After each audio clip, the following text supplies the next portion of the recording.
আসসালামু আলাইকুম রহমতুল্লাহ। Jalaluddin Rumi একবার একটা বনের মাঝ দিয়ে যাওয়ার সময় একটা কালো বড় তিতির পাখি ধরে ফেললেন।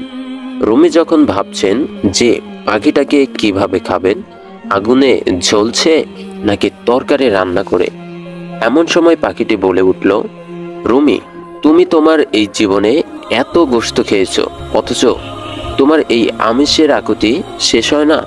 তুমি যদি আমাকে মুক্ত করে দাও, আমি তোমাকে 3টি পরামর্শ দেব, যা তোমার জীবনকে সন্তোষ আর শান্তিতে ভরে দেবে।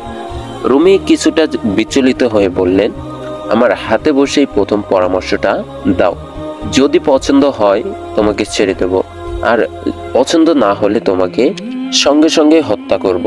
পাখিটি রাজি হয়ে বলল, তুমি সবসময় তোমার বন্ধুদের উদ্ভট সব আলোচনায় বিচলিত হয়ে পড়ো। এর চেয়ে তাদেরকে তাদের মতো থাকতে দাও, তাতে তোমার জীবন শ্রেয়তর হবে। রুমি কিছুটা চিন্তা করে নিয়ে ভাবতে থাকেন, পাখিটির কথায় বোধ আছে, সুতরাং দ্বিতীয় পরামর্শ দিতে বললেন। পাখিটি তখন রুমিকে বলল, আগে আমায় ছেড়ে দাও।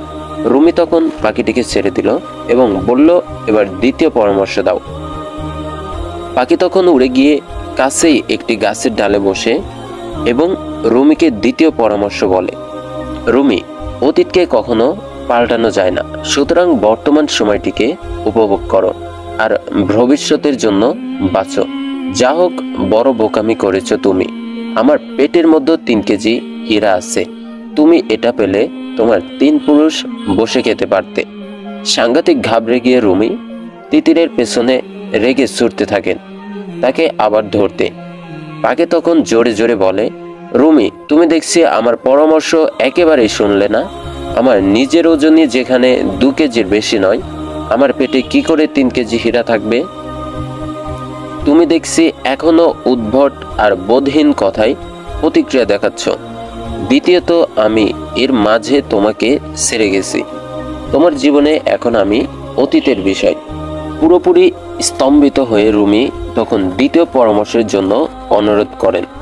তিতির পাখিটি তখন বলে, রুমি, শোনো, সবাইকে উপদেশ দিতে যেও না, শুধু তাদের উপদেশ দাও যারা সেটা শুনবে, মনে রাখবে। মনে রেখো, কিছু কাপড় এত জীর্ণ হয়ে যায় যা আর কখনো সেলাই করা যায় না।